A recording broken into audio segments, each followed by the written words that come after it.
नमस्कार, रात के 10 बजने को है। आप देख रहे हैं न्यूज 18 राजस्थान। मैं हूं आपके साथ मनराज सक्सेना। अगले आधे घंटे तमाम वो खबरें आपको दिखाएंगे जो रखती हैं आपसे सरोकार, और बताएंगे कि आज दिन भर कौन सी रही बड़ी खबरें। बात महत्वपूर्ण खबर की करते हैं। दरअसल सीरियल बम ब्लास्ट मामले में मास्टरमाइंड कुख्यात आतंकी सैयद अब्दुल करीम टुंडा सहित 3 के खिलाफ अजमेर की टाडा कोर्ट कल अपना अंतिम फैसला सुनाएगी। कुख्यात आरोपी करीम टुंडा के खिलाफ शताब्दी एक्सप्रेस ट्रेन में सीरियल बम ब्लास्ट का मामला साल 2014 से विचाराधीन है। इस मामले में अंसारी सहित करीब 17 आरोपियों को गिरफ्तार किया गया था। अब्दुल करीम टुंडा सहित 3 के खिलाफ अजमेर की टाडा कोर्ट में यह केस फैसले के करीब पहुंच चुका है और इस मामले में आरोपी हमीद उर्फ हमीमुद्दीन 10 जनवरी 2010 को गिरफ्तार हुआ था। जांच एजेंसी सीबीआई ने उस समय चार्जशीट पेश की थी।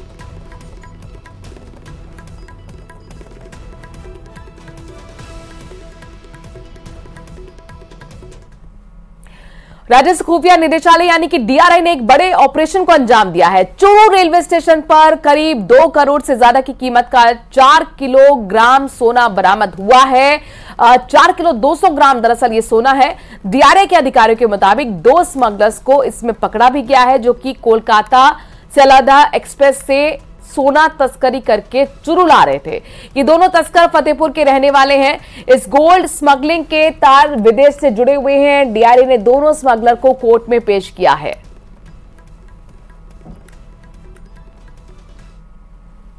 जोधपुर के एमबीएम यूनिवर्सिटी में प्रोफेसर पर छात्राओं से छेड़छाड़ का मामला सामने आया तो बवाल खड़ा हो गया। एबीवीपी के कार्यकर्ताओं ने कुलपति के ऑफिस का घेराव किया और प्रोफेसर पर कार्रवाई की मांग को लेकर धरने पर बैठ गए।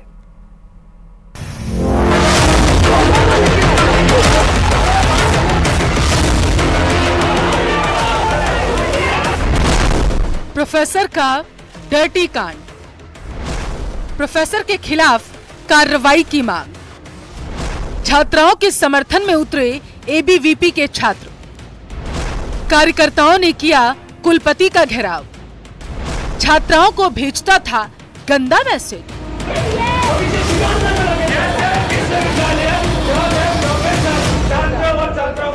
ये गुस्सा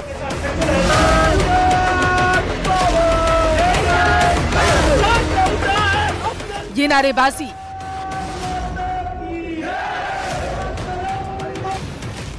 जोधपुर के एमबीएम इंजीनियरिंग कॉलेज के डर्टी प्रोफेसर के खिलाफ है।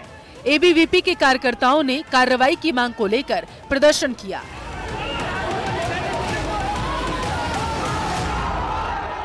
प्रदर्शन के दौरान छात्रों और पुलिसकर्मियों के बीच तीखी बहस भी हुई। गुप्ता यहाँ पर आर्किटेक्चर डिपार्टमेंट में एचओडी है, उसके द्वारा एक छात्रा का सेक्सुअल हैरेसमेंट किया गया है। उसके बाद 38 गर्ल्स ने उसके सामने आवाज उठाने का हिम्मत की है, साहस किया है। उसके बाद ये विषय शायद से 20 तारीख को उजागर हुआ है। उसके बाद 8 दिन हो गए, आज तक वाइस चांसलर द्वारा एक कमेटी की रिपोर्ट दर्ज नहीं करवाई। 2 दिन पहले एबीवीपी ने मांग की थी कि इस पुलकित गुप्ता पर एफआईआर फाइल की जाए, उसको टर्मिनेट किया जाए। अभी तक उसको टर्मिनेट नहीं किया गया। सर, हमारी मांग है कि उन्हें यूनिवर्सिटी की तरफ से पूरी तरीके से हटा जाए, क्योंकि जब उन्हें निलंबित किया गया था तो उनका ये बयान का था कि मैं 3-4 महीने बाद फिर आऊंगा, फिर तुम्हें देखूंगा, ऐसा उनका बयान था। सेक्सुअल हरासमेंट कोई भी छोटी चीज नहीं है, ये बहुत ही बड़ी चीज है। और जैसे सर ने बोला कि प्रूफ दो। सर, अगर आप एफआईआर करोगे तो इस पे जांच बैठेगी और जांच होगी तो प्रूफ भी मिलेगा, तब पता चलेगा कि ये बात पुलकित गुप्ता के साथ क्या करना चाहिए। छात्रों का आरोप है कि विश्वविद्यालय प्रशासन खानापूर्ति के लिए प्रोफेसर को निलंबित जरूर कर दिया गया है, लेकिन 38 शिकायतें मिलने के बाद भी मामला दर्ज करने को कोई तैयार नहीं। कॉलेज प्रशासन और कुलपति शिक्षक को बचाने में जुटा हुआ है। दरअसल जोधपुर के एमबीएम इंजीनियरिंग कॉलेज के प्रोफेसर पर छात्राओं ने अभद्रता और अश्लीलता करने का आरोप लगाया। करीब 2 घंटे से ज्यादा समय तक इंजीनियरिंग कॉलेज के कुलपति कार्यालय के बाहर डर्टी प्रोफेसर को बर्खास्त करने के साथ साथ लोग उसके खिलाफ मामला दर्ज कर कार्रवाई करने की मांग कर रहे हैं। होश में आके काम करो, काम करो, काम करो।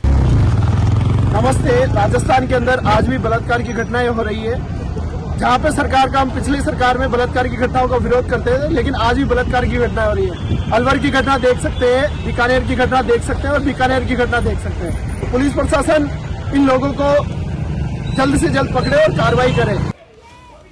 जयपुर में राजस्थान यूनिवर्सिटी में महिला उत्पीड़न के बढ़ते मामलों पर एबीवीपी के कार्यकर्ताओं ने विश्वविद्यालय के मेन गेट पर प्रदर्शन किया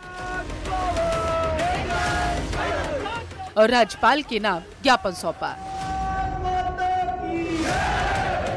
आरोपी शिक्षक के खिलाफ कार्रवाई से बचना कॉलेज प्रशासन पर सवाल उठाने के लिए मजबूर कर रहा है।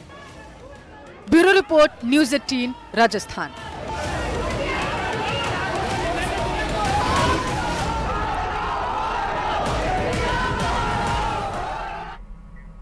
और अब जरा बोर्ड परीक्षाओं की बात कर लेते हैं। दरअसल राजस्थान माध्यमिक शिक्षा बोर्ड ने परीक्षा की तैयारियों को अंतिम रूप दे दिया है। प्रदेश में कल से 12वीं की बोर्ड परीक्षाएं शुरू हो रही हैं।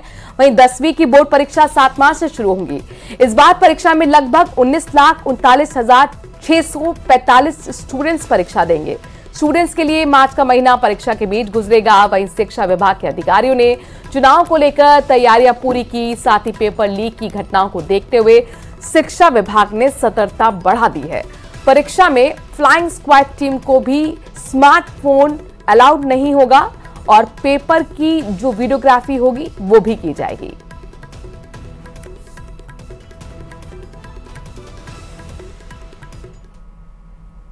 सेकेंडरी का तो 7 मार्च से है और वो जो 30 मार्च तक चलेगा और सीनियर सेकेंडरी 29 मार्च से लेकर 4 अप्रैल तक उसका टाइम टेबल। प्रधानमंत्री जी हमारे बोलते हैं कि परीक्षाओं को उत्सव के रूप में लेना चाहिए और हमने माननीय प्रधानमंत्री जी ने जो अभी चर्चा की थी बच्चों के साथ में परीक्षा पे चर्चा, उसमें बड़ी बेहतरीन तरीके से उन्होंने बताया था कि अगर हम इसको उत्सव के रूप में लेंगे तो जैसे उत्सव होता है तो प्रफुल्लित रहते हुए हम बहुत अच्छा सा कोई काम करते हैं, तो परीक्षा का काम भी हम बहुत अच्छा करेंगे। अभी इस वर्ष जो नयापन है वो ये है कि पहले 4 जिले का अकेला जयपुर जिला हुआ करता था जिसकी हम परीक्षा संचालित करते थे, तो 26 ब्लॉक हमारे पास थे। अब इस बार जो तब्दीली आई है वो ये आई है कि केवल हमारे पास में 4 जिले आ गए हैं और जो 4 जिले हैं वो मतलब 4 ब्लॉक आ गए हैं जिले में और जयपुर शहर अपने आप में एक अलग जिला बन गया है। जयपुर नगर निगम हेरिटेज की साधारण सभा की बैठक नगर निगम ग्रेटर के सभासद भवन में 6 मार्च को दोपहर 2:15 बजे आहूत की जाएगी। इस बोर्ड बैठक में इस बार मेयर मुनेश गुर्जर को बीजेपी के भी पार्षदों के साथ अपने ही कांग्रेसी पार्षदों का विरोध झेलना पड़ सकता है। 3 साल बाद होने वाली इस साधारण सभा की बैठक में 7 एजेंडों पर चर्चा होगी। असंतुष्ट पार्षदों की नाराजगी को देखते हुए उन्हें खुश करने के लिए मेयर ने इसमें कुछ ऐसे प्रस्तावों को शामिल किया है जिससे दोनों ही दलों के पार्षद को संतुष्ट किया जा सके। इससे पहले एक और निगम पार्षदों ने अपनी नाराजगी जाहिर करते हुए आज हेरिटेज कमिश्नर से मुलाकात की और साधारण सभा जल्द बुलाने की मांग रखी। तब से अभी तक सिर्फ एक बार साधारण सभा हुई है और कभी भी कोई पार्षद से प्रस्ताव लिया नहीं गया। इससे अच्छा तो इस बोर्ड को भंग कर देना चाहिए। हजारों करोड़ रुपए बिना मतलब निगम का अधिकारियों की गाड़ियों पे, सभापति अध्यक्षों की गाड़ियों पे जो बिना मतलब का वेस्टेज जो जयपुर में आप जो स्थान जयपुर का 27वें 26वें नंबर पे था 172 पे गया है। तो इस बोर्ड को तो बिल्कुल भंग कर देना चाहिए। हेरिटेज दोनों बोर्डों को भंग करके और वापस से कार्यप्रणाली प्रशासक को दे देने ज़्यादा। बीजेपी की सरकार है, राज्य में बीजेपी की सरकार है, तो यहाँ पे भी अपनी ट्रिपल इंजन की सरकार बनाओ ना, काम करो, विकास तो करो। कम से कम विकास ही नहीं कर रहे हैं तो फिर किस बात के हमको पार्षद बना के भेजा हुआ है। अगर अविश्वास प्रस्ताव आएगा तो हम तो विकास के मुद्दे पे साथ देंगे जो अविश्वास प्रस्ताव लाए। 6 तारीख को है और 2:15 पे हमने बोर्ड मीटिंग बुलाई है और एजेंडे 7 है जिसमें हमारे अधिकारी कर्मचारियों के भी कुछ मृतक आश्रितों की पत्रावलियाँ थी जो अनुमोदित तो हो चुकी थी बोर्ड की प्रत्याशा में, उनको भी रखा है ताकि वो कहीं कर्मचारियों को परेशानी ना आए। और बहुत सारे वाल्मीकि समाज के एजेंडे हैं, वाल्मीकि समाज के स्कूल्स हैं बच्चों के जिनका किसी का भी उस तरफ ध्यान नहीं गया था, उनका जीर्णोद्धार वो जर्जर हालत में है और बहुत सारे पार्षदों ने मुझे इसके लिए लिख कर दिया है कि ये होना चाहिए और मुझे भी लगता है कि स्कूल तो बहुत अच्छे होने चाहिए। और अब आपको लिए चलते हैं धौलपुर, जहां पर कुशवाहा समाज ने आरक्षण समेत कई मांगों को लेकर ज्ञापन सौंपा है जिसमें आगामी लोकसभा चुनाव का बहिष्कार करने का फैसला लिया गया है।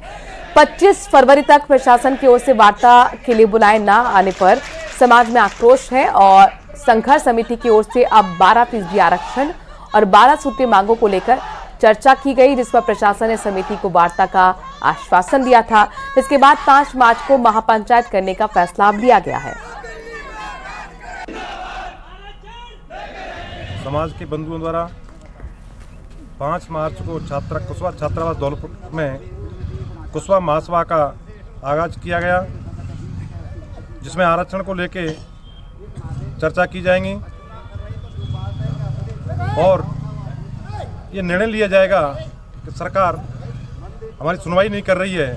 25 तारीख को संभागीय आयुक्त महोदय द्वारा आई साहब द्वारा ये हम लोगों को कहा गया कि 25 तारीख तक हम सरकार से वार्ता करा देंगे, लेकिन कोई वार्ता नहीं हुई। प्रधान गार्डन नवाब बसई में खास व्यक्तियों की कुशवाहा समाज के भाइयों की मीटिंग हुई और उसमें एक निर्णय लिया गया कि आगामी 5 मार्च को छात्रावास धौलपुर में एक कुशवाहा महापंचायत का आयोजन किया गया है और उसमें निर्णय लेकर के आंदोलन की घोषणा की जाएगी। राजस्थान में तकनीकी क्षेत्र के युवाओं को भर्तियों का इंतजार है। लंबे समय से राज्य के तकनीकी क्षेत्र के युवा सरकार से इंजीनियरिंग में नई भर्ती की मांग कर रहे हैं। राजस्थान युवा शक्ति, एकीकृत और अन्य बेरोजगार संगठनों ने भी JEN भर्ती की मांग को लेकर प्रदर्शन किया। एक आंकड़े के मुताबिक करीब 6000 से ज्यादा वैकेंसी तकनीकी क्षेत्र में अटकी हुई हैं। युवाओं का कहना है कि JEN भर्ती का तो साल 2008 से इंतजार हो रहा है।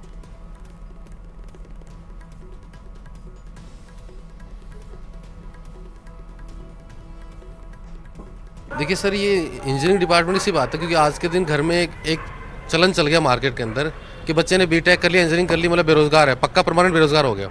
क्योंकि जैसे पंचायत राज JEN की भर्ती थी, ये हमारी बहुत पुरानी मांग थी और जिसकी फाइल DOP में पड़ी है, और DOP में सिर्फ आदेश हो कि वो वैकेंसी निकलनी है, लेकिन नहीं निकल पा रही है।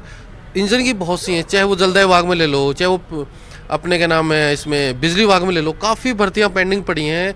अब हम ये बार बार मांग करेंगे, जो 70,000 पदों पर आपने जो भर्ती नहीं घोषणा की है, आप उसको इंजीनियरिंग डिपार्टमेंट में जो भर्तियां हैं JEN की हैं, आप JDA में ले लो इंजीनियरिंग की, ऐसी काफ़ी भर्तियां आप उनको आप आचार संहिता लगने से पहले आप उनको घोषणा करें ताकि युवाओं को फ़ायदा मिले। युवा बेरोजगार जब सरकार बनी थी तब युवाओं को उम्मीद थी कि इंजीनियरिंग क्षेत्र में भी वैकेंसीज आएंगी, लेकिन अभी तक युवा खाली हाथ है, क्योंकि जब बजट में भी कोई बड़ी भर्ती की घोषणा नहीं हुई।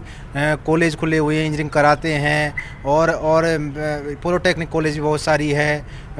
जब नई भर्ती तो कहाँ से निकालेंगे? जो पहले वाली भर्ती हैं, जैसे पंचायत राज JEN की है, PWD विभाग में JEN की है, वो भर्तियाँ भी नहीं निकली है। राजस्थान में लगातार बेरोजगार युवा संघर्ष कर रहे हैं IN भर्ती, JEN भर्ती को लेकर। राजस्थान में JEN की भर्ती पिछले 2008 के बाद में आज तक नहीं हो पाई पंचायत राज विभाग में।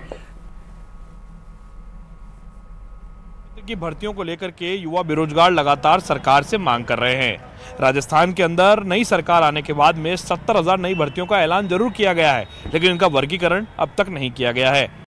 इसमें सबसे ज़्यादा उम्मीद इंजीनियरिंग क्षेत्र के उन युवाओं को है जो बीटेक डिप्लोमा डिग्री करके अपने घरों पर बेरोजगार बैठे हुए हैं। इन बेरोजगारों की सरकार से मांग है कि लोकसभा चुनाव से पहले इंजीनियरिंग क्षेत्र में खाली पड़े पदों को भरने के लिए सरकार नई वैकेंसी का ऐलान करे। इससे सीधे तौर पर 10,000 से ज़्यादा युवाओं को रोजगार मिल सकेगा। कैमरा पर्सन शेर सिंह के साथ लवली बधवा, न्यूज़ 18 जयपुर। चलिए यहाँ पर एक छोटे से ब्रेक के लिए रुक रहे हैं, जल्द हाजिर होते हैं कुछ और खबरों के साथ।